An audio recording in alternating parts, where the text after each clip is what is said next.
Laisse venir. Imprègne-toi de sensations. Laisse-toi bombarder par des particules d'émotion en pensant juste à la situation intrinsèque. Je ne lis pas ton texte, donc. Non, non. Bon, d'accord. N'attaque pas tout de suite.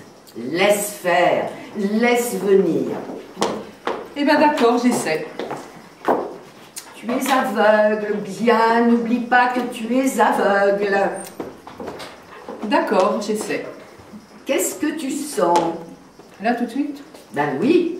J'ai plutôt l'impression que je vais m'endormir. Mais c'est incroyable. Mais tu n'es pas dans le coup. Je fais ce que je peux. Mais tu n'as rien à faire. Tu n'as qu'à laisser venir. Oui, mais ça ne vient pas. C'est parce que tu penses. Tu penses trop. Excuse-moi. Évacue le questionnement. Ah bon?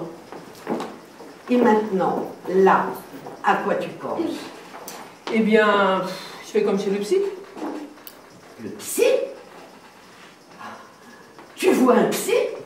Voir, mais qu'est-ce que tu entends par voir? Tu vas à des séances de psychanalyse? Oui, bah oui. Mais depuis quand? Depuis 11 ans. Je croyais te l'avoir dit.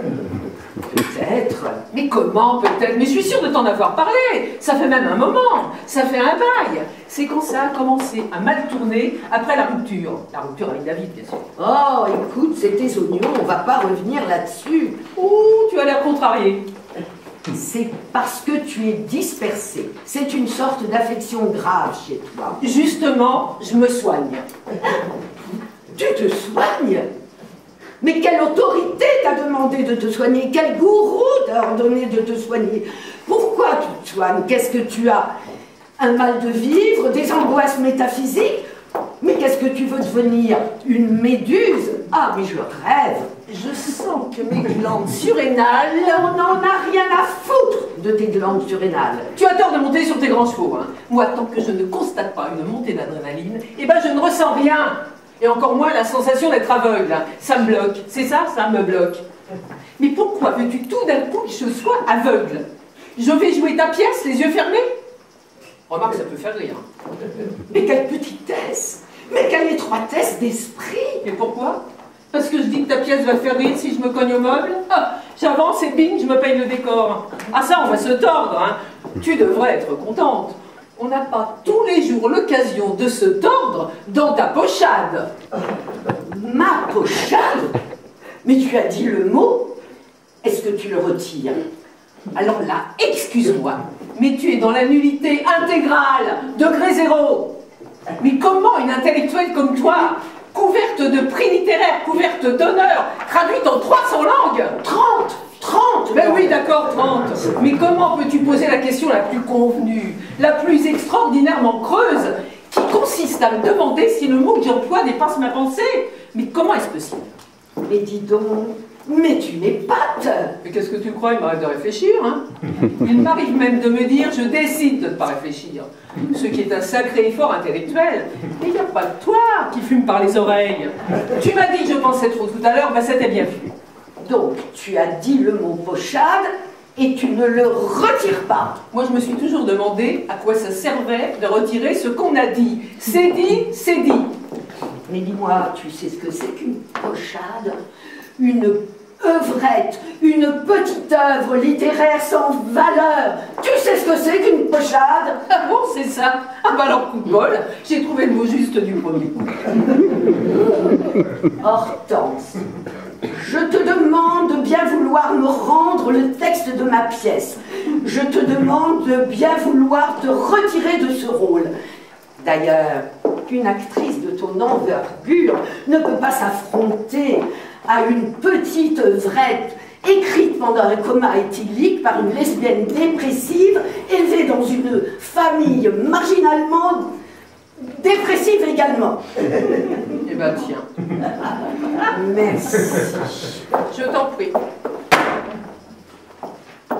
Baptiste, tu es libre. On ne répète pas demain. On ne répète plus. Une semaine de réflexion. Non, pas une semaine. 48 heures. Le temps de trouver une comédienne capable de reprendre le rôle de notre chère Hortense. Baptiste, merci. Merci pour tout, peut-être à une autre fois. Moi, j'ai envie de jouer une bonne pièce. Ça se trouve, hein. Je dis pas que c'est facile, mais ça se trouve. Oh, ma chérie, ma chérie. Oh, oui. On aura eu de bons moments ensemble. Ah, tu l'as dit, oui, tiens, oui. En fait, tu le savais que ma pièce n'était pas pour toi et que tu n'étais pas pour ma pièce. Mais tu m'en veux pas. Oh, mais bien sûr que non. Mais c'était de la folie. C'est bien que tu le reconnaisses. Tu avais compris que cette pièce n'était pas pour toi. Comment dire? Quand j'ai découvert ton texte, je ne te cache pas que ma première interrogation a été « Mais pourquoi continue-t-elle à écrire pour le théâtre alors que c'est si difficile ?» Écrire un roman serait plus réconfortant. Mais dis-moi, finalement, tu te poses des bonnes questions. Intéressante, cette première question. Mais je te l'ai dit, je suis instinctive. C'est venu comme ça. Écoute, ce que ton inconscient a véhiculé, c'est une série de signaux archétypaux qui t'intimaient l'ordre de ne pas te frotter à un texte eu égard à tes possibilités d'actrice. Je ne suis pas sûre de bien comprendre ce que tu veux dire. Mais en clair, tu m'annonces que pour le rôle, j'étais à chier, c'est ça? Tu caricatures un peu, mais c'est un peu ça. Je ne suis pas à la hauteur de ta pièce. Ma chérie, à te dire vrai, et si je n'y vais pas par 4 chemins, tu n'es plus à la hauteur du tout. Et pas seulement de ma pièce. Ah bon? Je ne retire rien de ta beauté, elle est toujours là. Mais ce qui se dissout comme neige au soleil, c'est ton âme. Tu fais n'importe quoi, tu as joué pour la télévision, tu as bien gagné ta vie, c'est bien. J'ai perdu mon âme, c'est ça? Il y a des êtres doués pour ça. Ton côté, horoscope du cœur, ton côté hommage aux hommes de pouvoir. Tout cela délite ton toit comme le sel des vagues attaque la falaise et finit par la faire reculer. Où est mon sac? Mais là, qu'est-ce que tu as? Oh, écoute, je sens la mort. Tu veux un verre d'eau? Oh oui, s'il te plaît, il faut que je trouve mes cachets. Mais bois! Allez, voilà. Bois! Mais qu'est-ce que tu as? Oh, Hortense! Je sens la mort. Mais dis-moi, qu'est-ce que tu as? Mais tu es décomposée, qu'est-ce que tu sens? C'est trop tard, j'ai avalé la boîte et la dose est mortelle. Mais tu es folle, Hortense! Hortense! Il faut que je m'allonge. Je me sens pas bien. Hortense! Mais qu'est-ce que tu sens? Dis-le-moi vite, je t'en supplie. Je sens la mort, c'est trop tard. Je demande pardon à tous ceux à qui j'ai fait de la peine. Mais tu n'as rien fait, tu n'as rien à te faire pardonner. Hortense, ma princesse, ma beauté, ma fée. Non, mais je ne veux pas que tu meurs, je ne veux pas. Mais je ne veux pas que tu meurs, la vie est belle. Mais moi non plus. Tu vas oser dire maintenant que je suis une mauvaise actrice? Tu n'y as pas cru à mon malaise? Allez, vas-y, dis-le, tu n'y as pas cru? Jamais je ne te pardonnerai cette pantalonnade. Jamais je ne l'oublierai. Je y penserai tout le temps. Jamais je ne te pardonnerai. Je t'entends bien. Mais non, bon, là, ta hargne, là, maintenant. Ça prouve que tu as cru à ma mort, non? Dis-moi quelle comédienne, parmi celles qui auraient envie de jouer ton sketch étiré de merde, serait capable de te faire avaler ce que je viens de te faire avaler, uniquement grâce à mon talent. Allez, vas-y, dis-le.